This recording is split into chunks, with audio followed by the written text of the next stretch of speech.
You are watching Star Africa Television, entertainment at its best. Karibu tena mtazamaji wetu wa Star Africa TV. Kama kawa, jina langu ni Gasheri binti ya mfalme. Kipindi chetu kuvunjika kwa mwiko sio mwisho wa kupika ugali, kanyanga lami, maisha iendelee.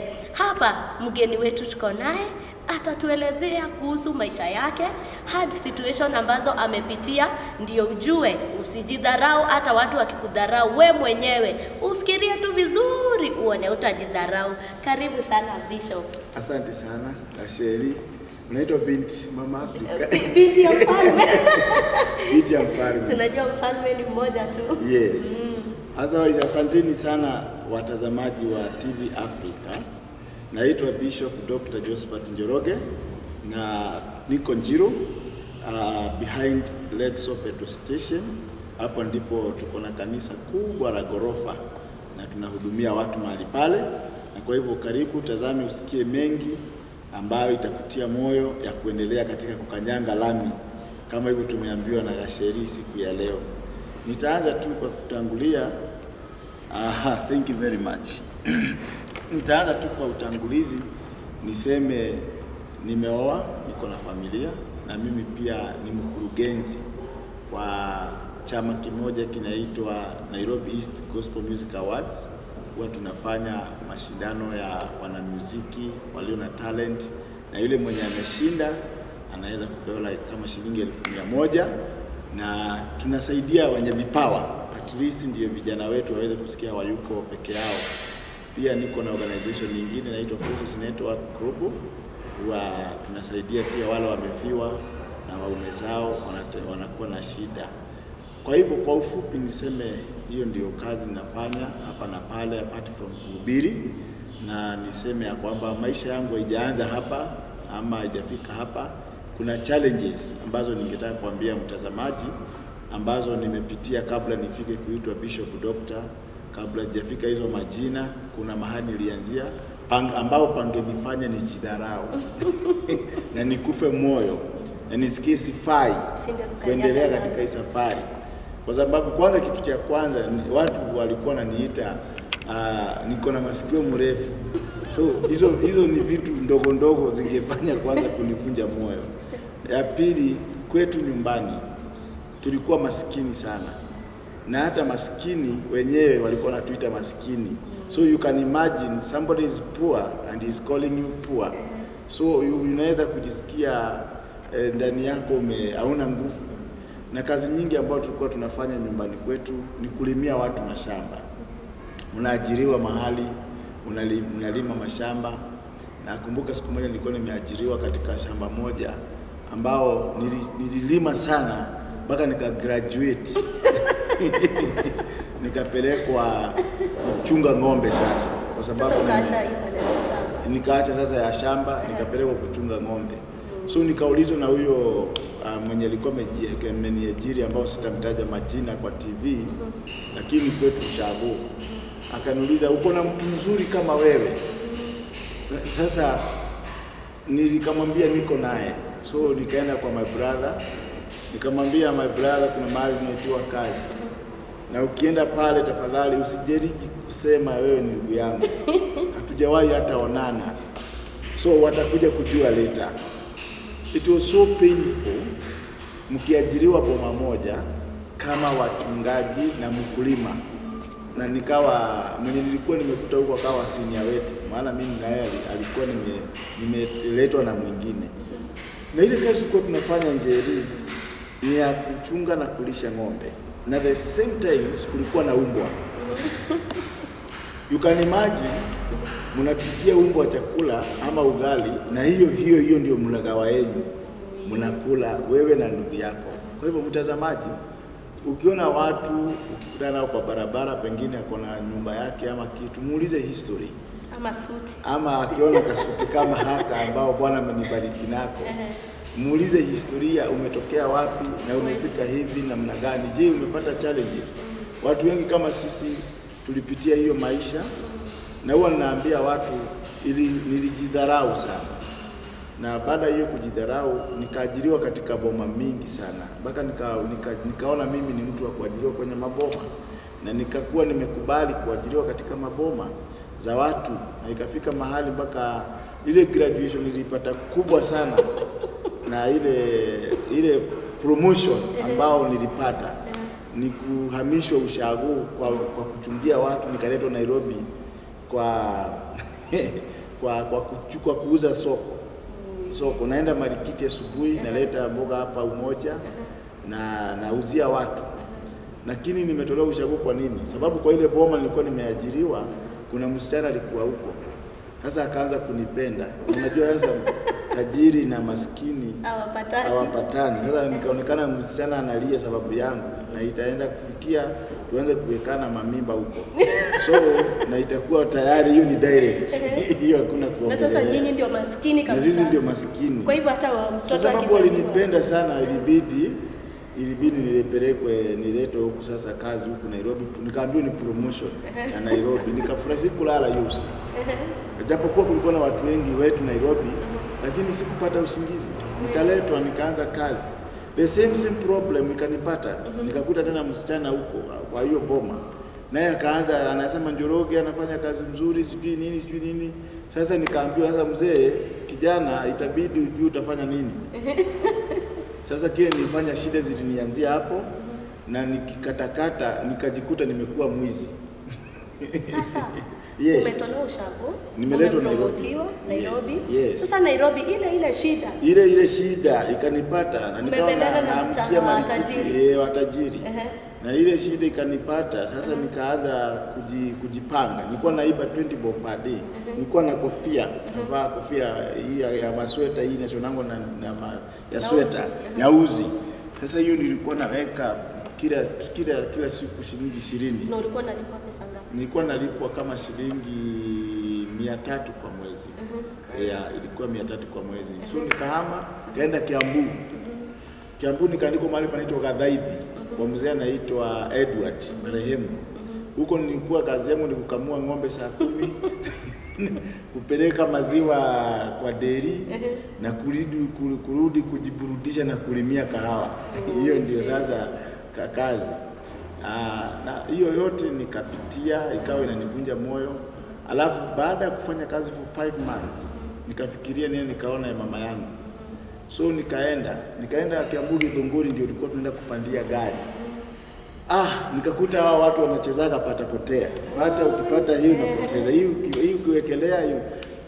Nikaona nimetajirika, tendea na mama yangu na pesa nyingi. And then pesa yangu yote ikaenda, na nikazindikishwa na fare. Watu wamepitia mengi, lakini tunashukuru Bwana. Niliporudi kwa watu wetu Kariobangi, direct nilianza kuwa kama chokora. Kulala kwa vibanda sababu sina jambo la kufanya. Maisha imekuwa magumu, familia yetu iko chini. And then pengine nikate tu kidogo. Sasa ndio ukue chokora, nile umejidharau mpaka unaona kuna mtu atakubali. Sasa si nimejidharau, nimeibiwa pesa zangu zote, sijaenda kuona mzazi. Sasa inabidi sasa kule ningeenda kwa ndugu zangu, na ndipo huko hawajakaa vizuri, chakula inakuwa ni shida. Sasa ukienda huko unaona wewe ni mzigo. Wanaona mimi ni mzigo kwao. Nikajaribu kuenda kwa marafiki zetu za familia. Ukikalia kiti kama hiyo wanasema utaweka chawa. Sababu umetoka ushago, uko na umaskini.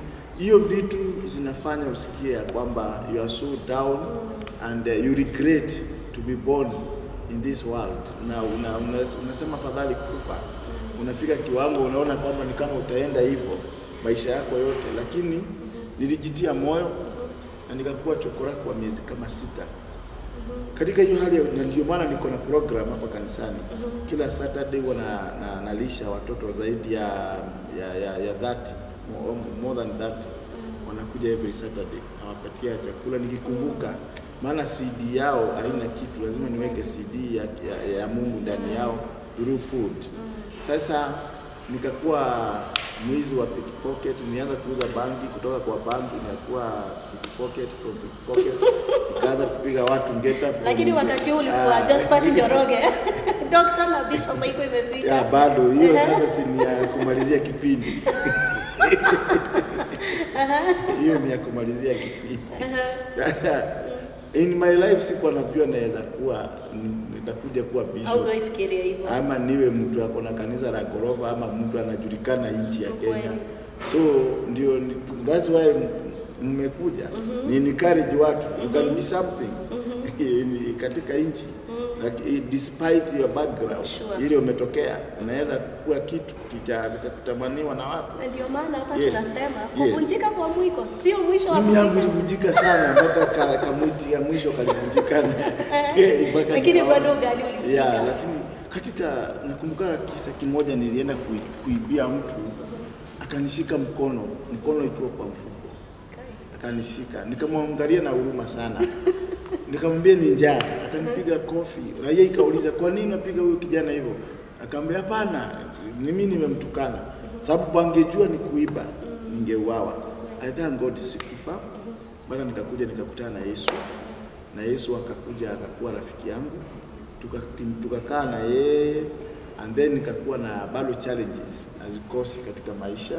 Hata bado nikiwa nimeokoka. I remember very well.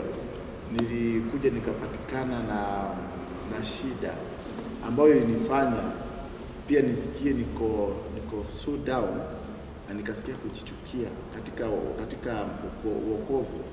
Nilikuja nilikuwa nimefikisha almost 500 members katika church, lakini vile unaonanga wivu ya watu, mtu mmoja akajitokeza na akaanza kusema natumianga madawa, because God was using me in a mighty way kwa njia ya kutoa majini, kufanyia watu deliverance, even up to now. Sasa wakati huo watu wa kufanyia watu deliverance hawakuwa wengi, walikuwa wachache. So ukifanya vitu kama hizo, wewe unafanya nini? Unatumia nguvu za giza. Ikaenda hivyo na nikakuwa nimepoteza watu 450 kwa wiki mbili. Na nikawa nimejidharau na nikaona I cannot make it again. But after 1 or 2 years Mungu akanirejesha tena, akanirejesha. Kwa hivyo nataka kuambia mtazamaji ya kwamba ni mambo mengi sana unapitia hapo nje, na usione kama ni wewe peke yako. Ukiwa umeokoka, hujaokoka, kwa mtu wa kawaida, maisha inaitwa ni maisha. Kuna mahali tunatoshanishango, kuna mambo mawili tutoshanisha watu: kaburi na miumbile. Kaburi inazikwa utajiri na inazikwa maskini.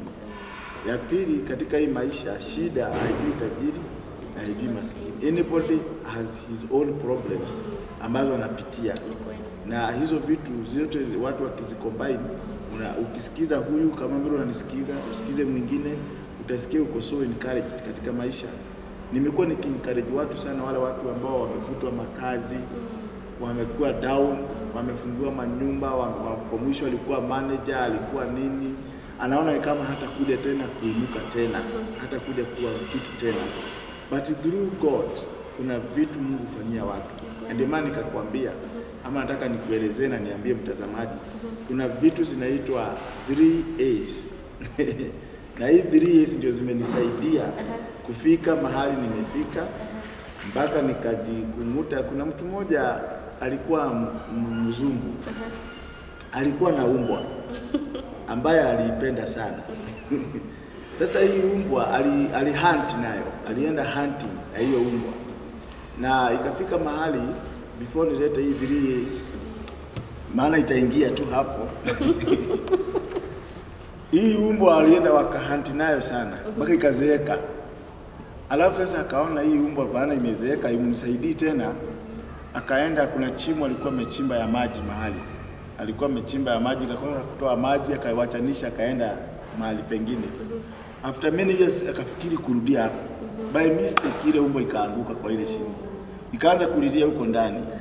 Huyo mtu alipoangalia hiyo umbwa, alisahau na vile imemsaidia kuhunt for many years. Aliamua kutafuta matok na kijiko kuizika. Kwa hiyo shimo sasa. Izike sasa, hiyo story iishi. Lakini umbwa haikujidharau. Ili adjust ya kwamba huyu mtu, bana nikwambia, vile ya kwanza ni kuaccept maisha yenye unaishi na yale yamekutokea. Ya pili ni kuadjust. Na ya tatu ni kuadvance. So, accept the situation, whether good or bad. Ukubali kumeenda hivyo.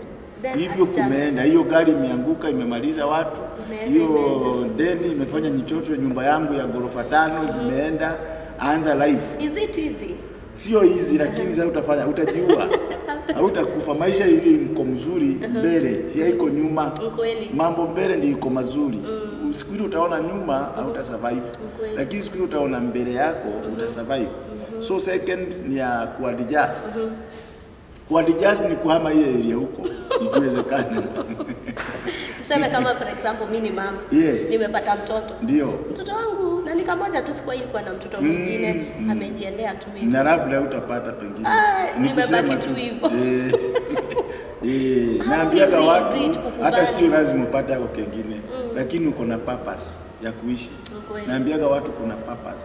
Moses alikuwa na purpose ya Mungu kuishi. Ndio maana hata alipotupwa kwa maji kulikuwa na hipo na nyoka, hizo crocodiles zilikuwa kule, lakini hange kule kwa sababu Mungu alikuwa katika destiny. Anaona kuna watu milioni 6 na 6.3 million people ambao wako Misri wanataka kukombolewa na huyu mtu. Ya pili, kuna vitabu 5 za Biblia aliandika, Genesis, Exodus, extra. Zingeandikwa na nani kama angekufa? Kwa hivyo angaliaga kile kiko mbele ukiwa mtazamaji, usiangalie tu nyuma. Kwa hivyo kitu ya kwanza acha tuangalie hii umbwa kwanza. Sasa hii umbwa ikitupiwa mchanga ilikuwa inaiwekea mgongo namna hii. Inagonga mgongo, inafanya hivi, inapanda. Hivi mwenye umbwa alistukia kuona umbwa imekanyanga hiyo imefanya hivi na imeenda. Kwa hivyo mtazamaji, ingia kama huyu ni mnyama, alijieleza, akaona mimi huyu mtu amemalizana na mimi. Anataka anizike nikiwa hai. Amesahau na mazuri yote nimeshawahi mtendea.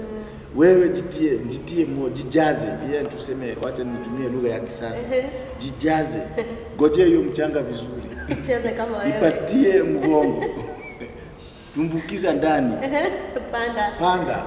Mara ya mwisho watakuona juu. Kwa sababu vilivyo chini usikojee juu. Na zilizo juu usikojee chini. Kwa hivyo mtazamaji, nikwambia kwamba kubali maisha. Na katika hiyo hali nimekutana mambo mengi zaidi kama hiyo. Sasa ni 207 also I met with the conman. Bishop, kabla tuelezea ya conman, wacha tusikize muziki tu kiasi kisha utueleze. Mtazamaji wangu, habari ndio hiyo. Umeambiwa kama mnyama anaweza pitia that situation. Ati anarushwa tu mchanga, anacheza kama yeye, anarusha chini. Anapanda kisha anakanyanga lami. Wewe na ni binadamu. Hiyo itakuwa ngumu kweli. Huyo ni Bishop ambaye pia ni doctor na ametuelezea. Before alikuwa anaitwa Josephat Njoroge. Sai anaitwa Bishop Doctor. Mungu anaweza tukutoa from anywhere as long as wewe mwenyewe umetumia the 3 A's. We'll be right back after the break.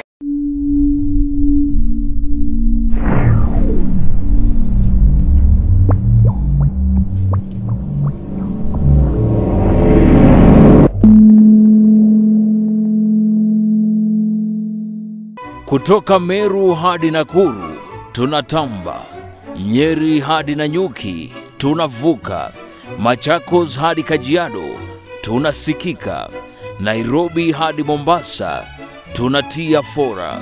Star Africa TV, entertainment at its best. Kutoka 254 Don't go, I'm kujai.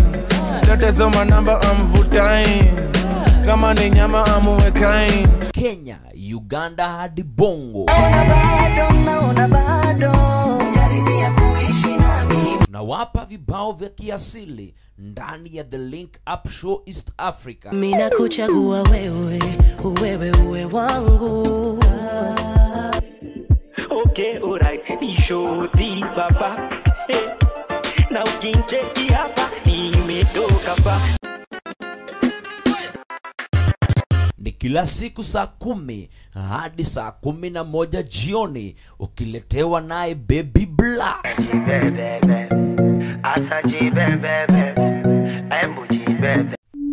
You are watching Star Africa Television, entertainment at its best. Karibu tena mtazamaji wetu wa Star Africa TV. Kama kawa, jina langu ni Gasheri binti ya Mfalme. Kipindi chetu ni kuvunjika kwa mwiko, sio mwisho wa kupika ugali. Unaambiwa vizuri mara nyingi, kanyanga lami. Wacha tuelewezewe vizuri hizi 3A's.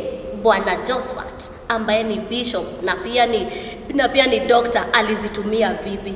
In 207 ulikuwa unatuelezea hiyo story kabla tuende break.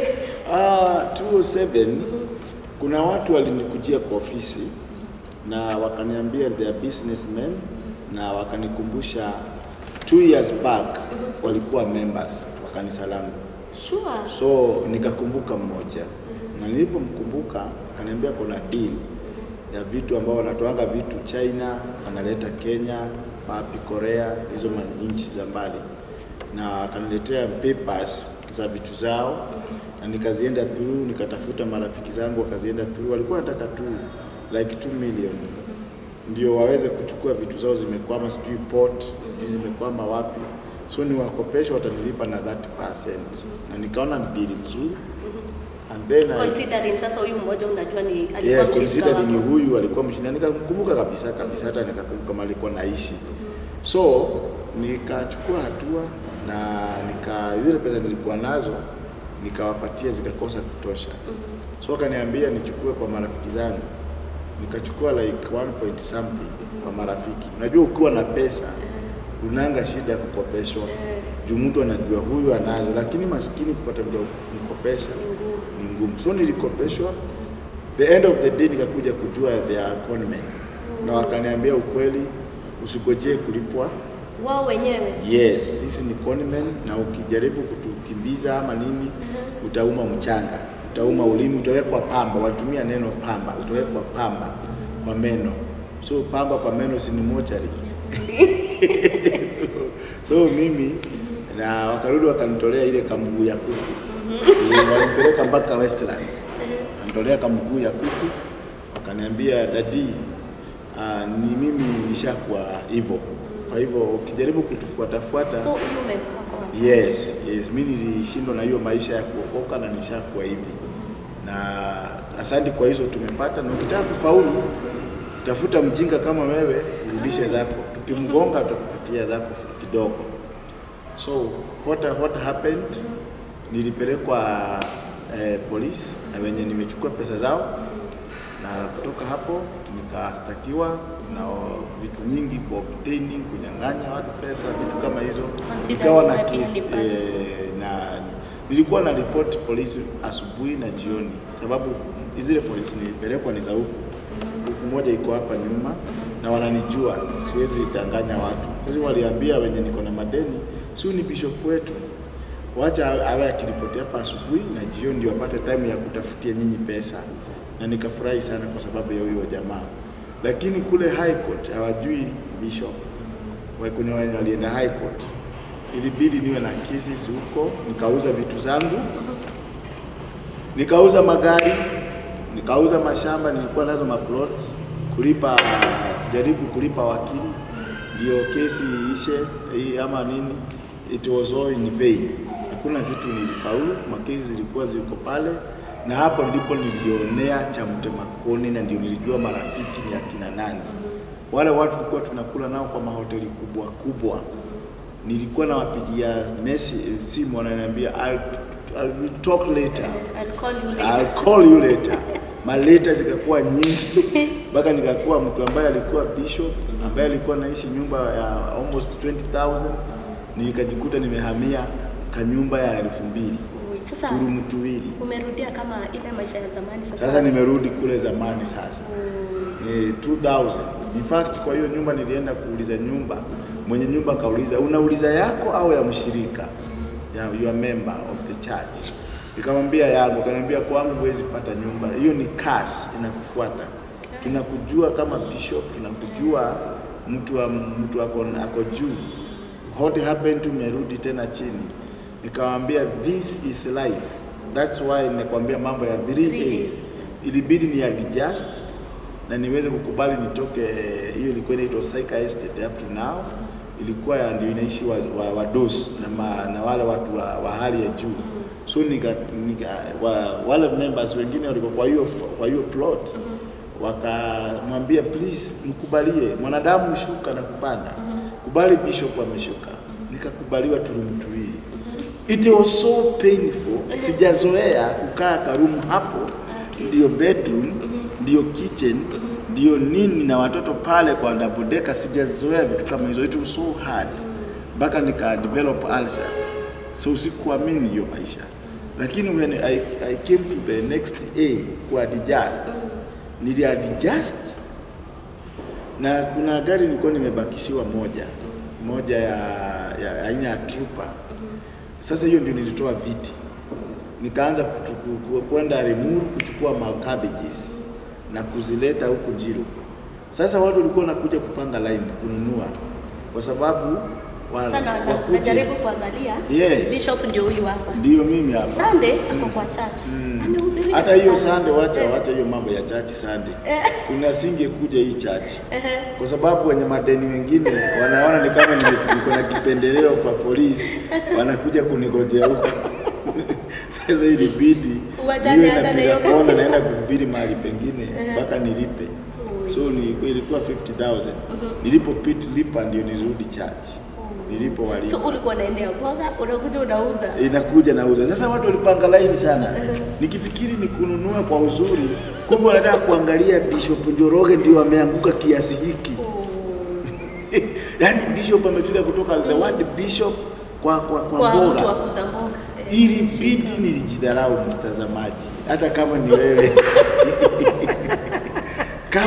kama tunaongea kuhusu kujidharau. Hiyo ilibidi nijidharau kabisa. No friends. Yaani hiyo inakuja tu automatically. Hiyo ni automatically. Sasa mtu anakuja anafanya kikabeji hivi. Na ni mimi hata angalia ile inatoshanaje, ni mimi anaangalia ni yeye ama si yeye. Yes, lakini wengine nikiona kuna hiyo motive nilikuwa naambia ni mimi baba. Hii ni maisha. Lakini ilifika mahali na sheri wetu binti mfalme nikaishiwa na nguvu. Ikabidi nihamie Roy.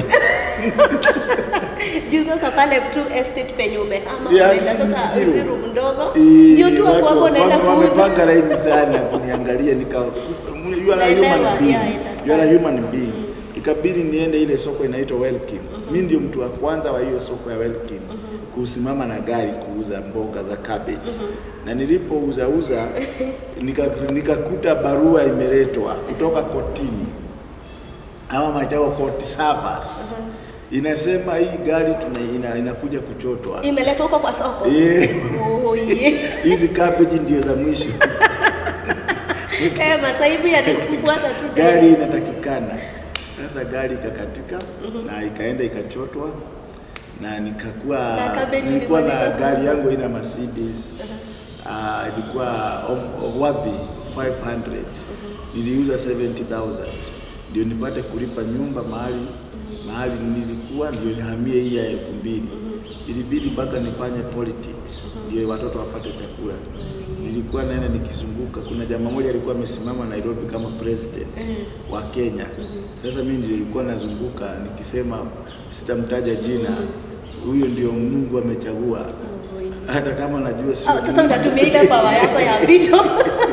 Mtazamaji wangu, habari ndio hiyo. Bishop ametuelezea alitoka kutoka chini akapanda akafika juu. Then all of a sudden ukashukishwa tu mara moja. Nikashukishwa kama mawe. Na ni marafiki, washirika. Hivyo ni kumaanisha mara nyingi wakati tuna watu wenye tuko tu karibu na wao ndio wanatufanyia jambo ambalo linaweza fanya usiume jidharau. Sometimes wanaambia watu all things work together for good. Sure. Vitu nyingi tunasoma because through that hard time na hiyo hardship na hiyo kudharauliwa na hiyo unakumbuka siku moja nilienda kwa stage kupanda gari, watu waliokuwa kwa stage wakatoroka. Si wananijua mimi ni Bishop na nimeisha. Wakasema tu ile gari nitaingia wakiingia. Iko na swara.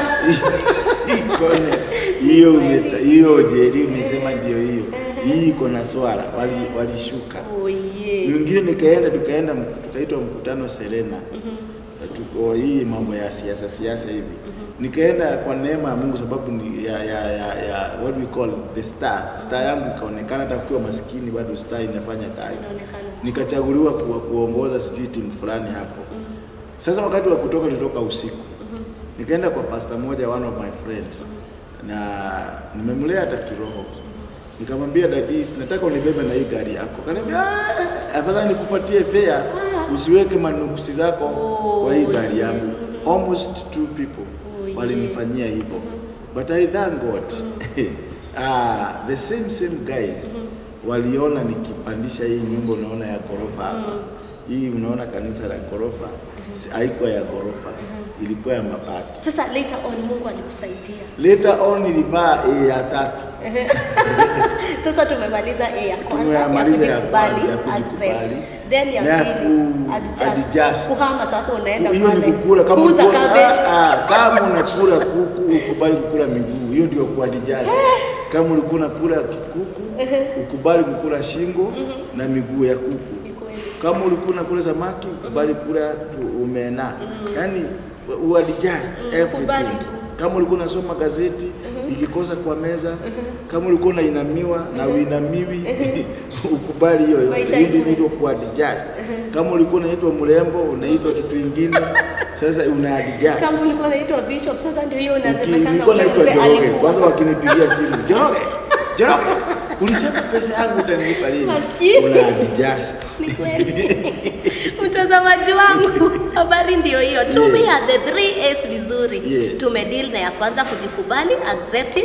Tumedeal pia na ya pili, adjusting. Sasa ya 3 tutarudi uulize Pastor Njoroge swali lolote tu kwa 0720590012. Pia tuma comments zako kwa Facebook @StarAfricaTV, Instagram @StarAfricaTV na pia Twitter @StarAfrica3.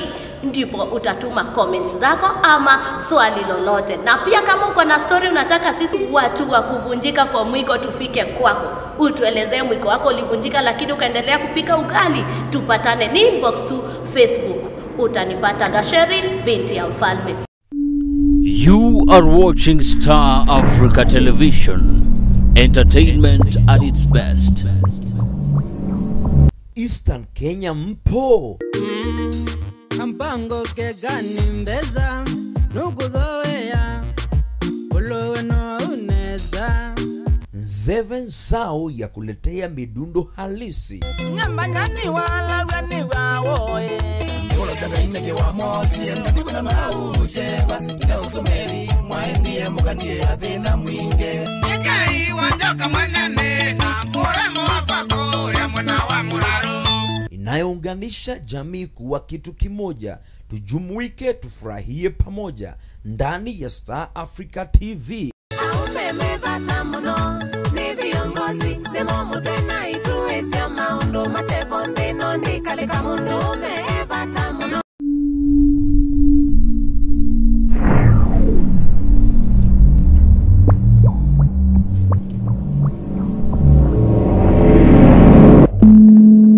Karibu tena mtazamaji wetu wa Star Africa TV. Kama kawa, jina langu ni Gasheri. Kipindi chetu kuvunjika kwa mwiko, sio mwisho wa kupika ugali. Tumeambiwa kanyanga lami. Leo tuko na ingine mpya. Apply the 3A's. Ya kwanza adjust, accept na pia uta-advance. Tumedeal na unajikubali, accept. Pia tumedeal na ku-adjust. Sasa tumebakisha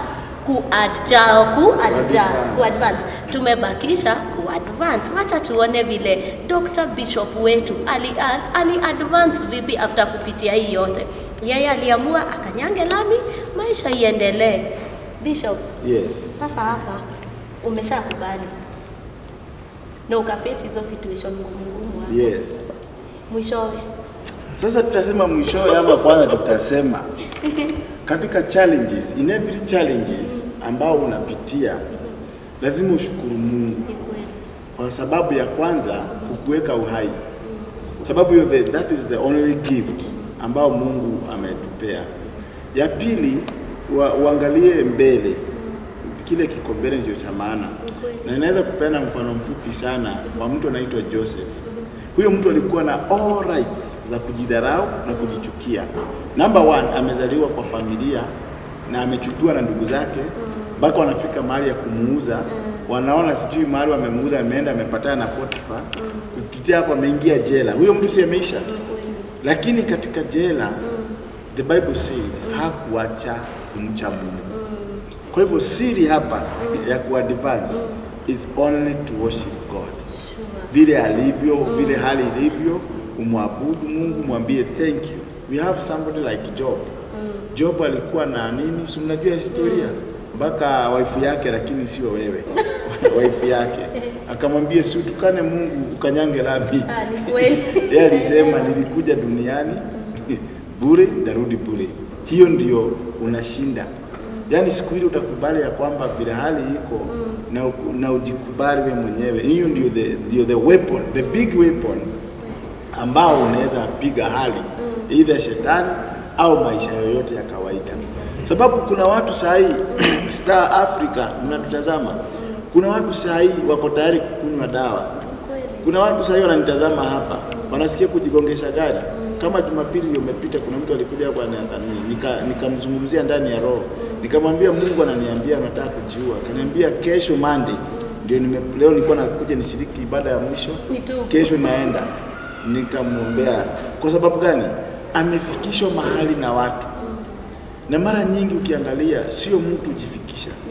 Mara nyingi sisemi mara nyingi ni mtu unakutanga watu wamekufikisha mahali. Na unajikuta kwamba kama hauna mtu wa kushare na yeye, mtu anaweza kukeep secret.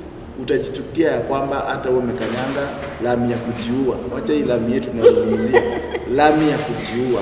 Kwa sababu we need people who can stand on you. Mimi wakati huo nilikuwa na hiyo shida yote, watazamaji wa Star Africa TV.